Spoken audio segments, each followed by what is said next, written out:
County families affected by the mid-July storms can receive federal assistance right here in the Forest City with the start of the Federal Emergency Management Agency's Disaster Recovery Center. WIFR News reporter Sydney Stoffrigan talks with a FEMA representative who says help is there for anyone who asks for it.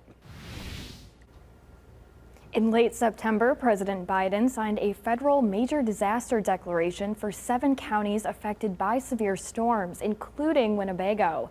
Now FEMA is here to help residents bounce back.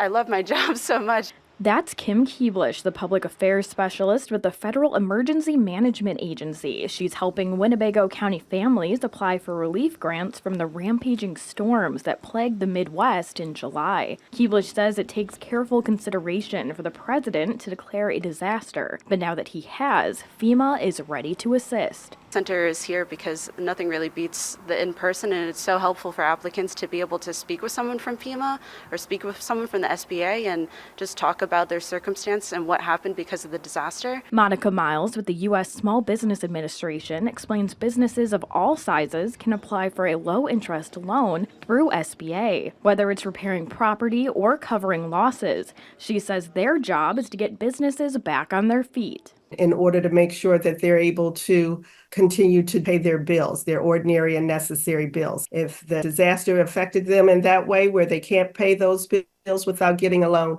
they can apply to the SBA. Keeblish says FEMA does more than offer grants for the underinsured. From housing assistance to childcare costs, she says the agency is here for it all. One thing we like to say for floods, at least, is to make sure you elevate your essential appliances. Some folks, their furnace or their HVAC or their heater may have been impacted, and FEMA may be able to help with that type of replacement. The center at Forest City Church on Alpine will be open Monday through Saturday, although hours may vary. There is no set date for when the services will end. Thank you, Sydney. And FEMA says you don't have to visit the center to receive both FEMA and SBA resources. You can apply online, over the phone, or through the FEMA app, and those links are on our website.